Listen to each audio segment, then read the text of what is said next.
Hello and welcome to another Guardians of Wilt-Shire video. I'm your host Dewi, and this is hobby blog number 12, I think. And I'm finishing off, finishing off my cataphracts and starting some more Easterlings. So I will bring you back with these just finishing off drying, and they are finished. If it wants to focus. And I'll just run you through how I did these again.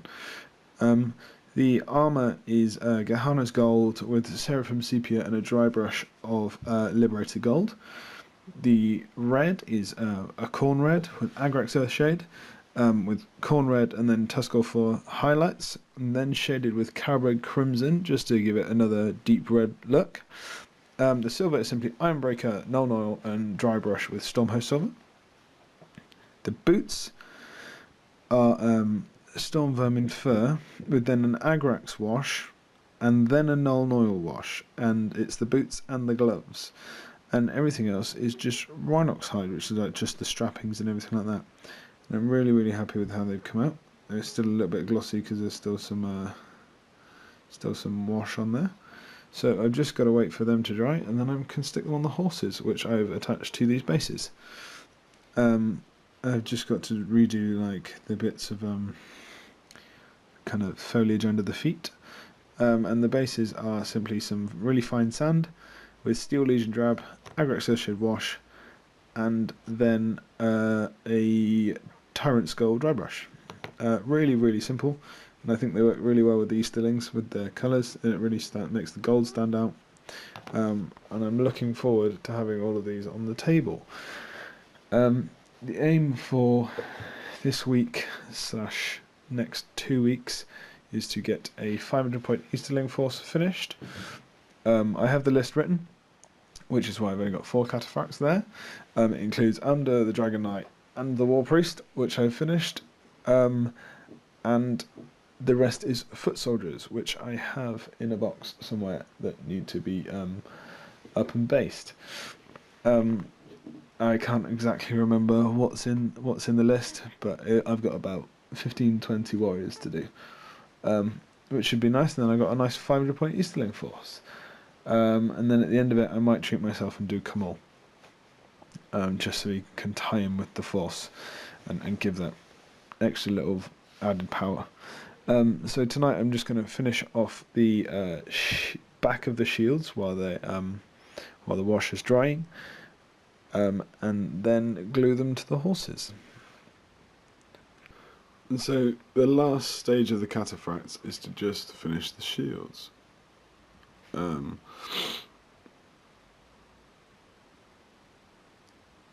as you can see, the shield is done exactly the same way as the armour, except the square is painted in Balthazar gold. And I'm thinking I'm going to do a Null Oil gloss on it now, just to make it stand out a little bit more. And then all my cataphracts are complete, and I've really liked how these have come out. They look really cool, and from a distance they're really quite striking, and they're going to look awesome on a field. So as you can see by the mess that is my desk, the cataphracts are all finished. I may have shown you them before. I'm really happy with them. The shields are Balthazar gold with Null Oil gloss wash, just on the little square bit.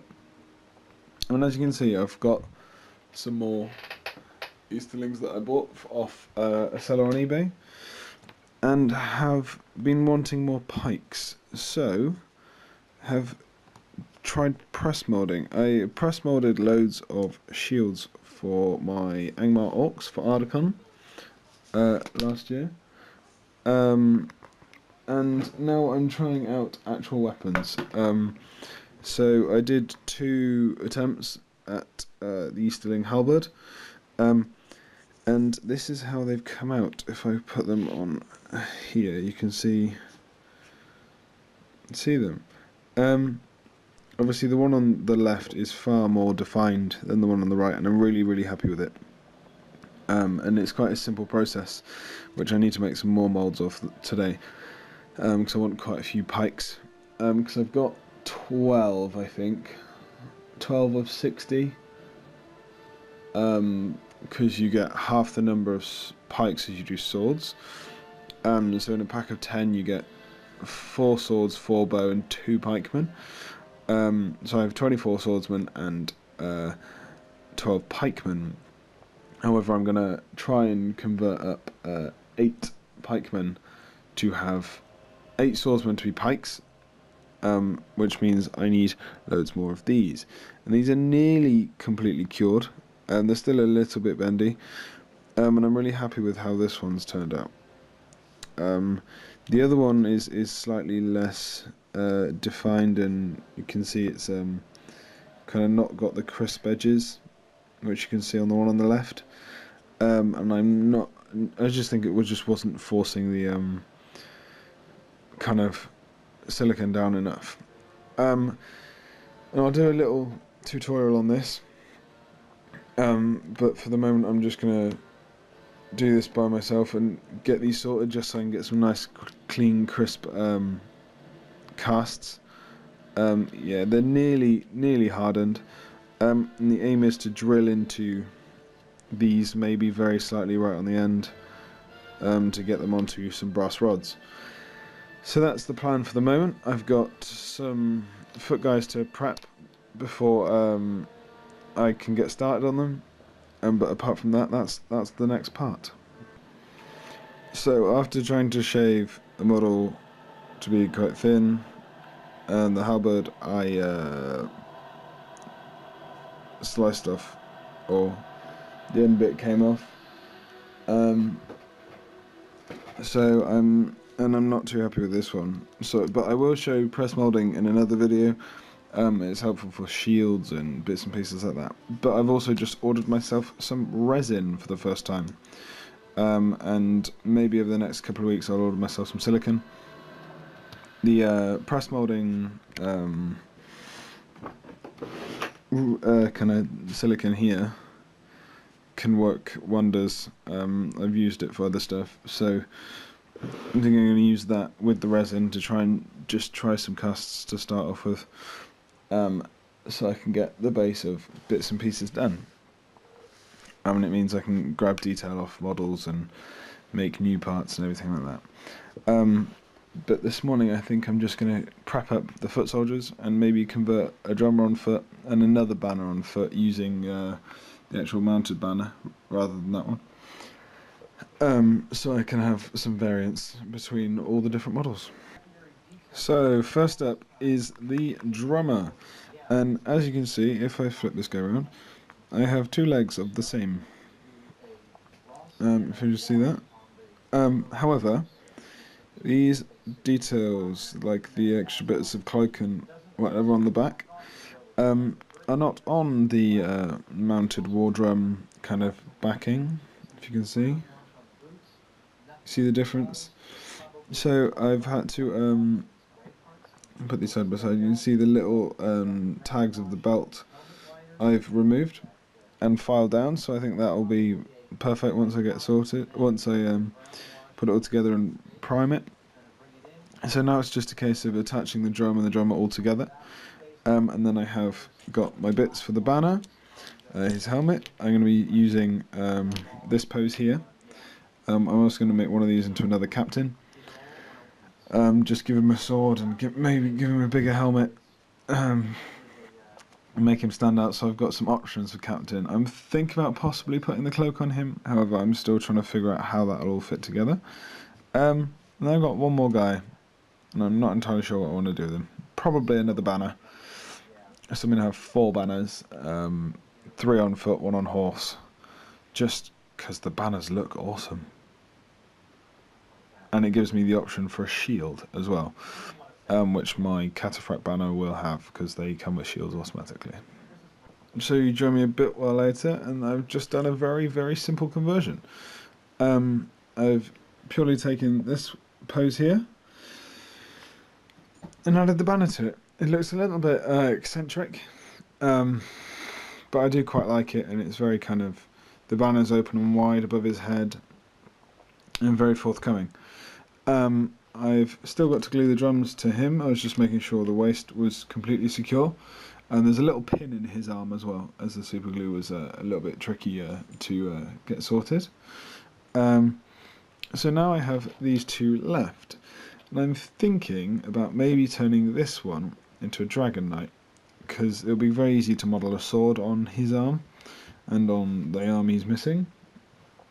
And then for the final one, I think I'll make him a captain.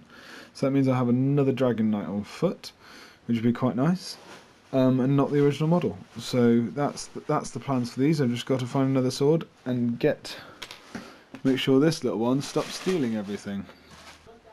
So we're back at the chaos that is my desk. And the banner bearer, I have simply added a sword to him, because I suddenly realised he had no weapon and no sheathed sword. Next I'll show you my captain, distinguishable by the helmet and his sword.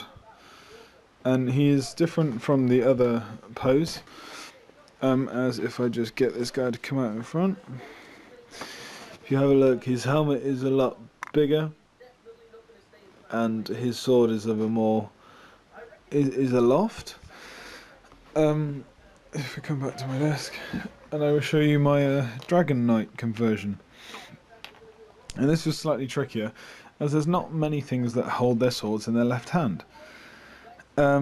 So very, very simply, the sword that is sheathed, in the Easterling cataphract kit, I sanded off some of the detail, or just filed it off, cut it at the handle, put some at the top, some at the bottom, very, very simply, and then got one of the other cataphract swords to give him a hand there. There might excuse me. There might need to be a little bit of green stuffing in the back of his helmet, just from where it's not quite together. I might try and get it off and reconfigure it. However, I'm not entirely sure. And I don't know whether to give him a cape or not, or just make him one on foot who's just standing proud and striding forward. So that's my Easterling conversion so far. I've just got to stick the drum on the drummers, or the two drums on the drummers, and I think that's about it. So it will just be basing these guys up, or getting them ready to paint. There's 4 little conversions. I'm going to aim to try and do this in quite a few of my forces now. I feel more confident in my ability. I've got ideas for banner conversions in different forces and musician conversions, etc. Because I did have some cataphracts before and sold them on to a friend of mine, but kept some parts. So I had something like 6 banners, 5 banners, and I've got like 6 sets of drums. So I can make an orc drummer, I could make another like a fighting Urukai drummer, stuff like that. So just to give each force like a musician, because the aim would be to have banner bearers that are the metal or the fine cast sculpted ones, then convert my own for each army, because I think that provides a lot of individual character. But I do like all the standard banners that are produced by Games Workshop. I think the detail on them is incredible. So that's the Easterling conversions for the moment. And this is the end of my week's hobby vlog. So if you like what you've seen, I know there's not been masses this week, it's just been finishing off cataphracts, and I didn't put loads in because it's very similar to all the stuff you've seen before, such as with Amda and the Dragon Knight, etc. Over the next couple of weeks I might try and build some more terrain, and finish off the 500 point Easterling list I've written, as in painting and sculpting. So if you like these videos, please comment, like, share and subscribe. Like our new Facebook page. When we get to a certain number, when me and Luke aren't entirely decided yet, there's going to be a little giveaway, and we'll see you soon.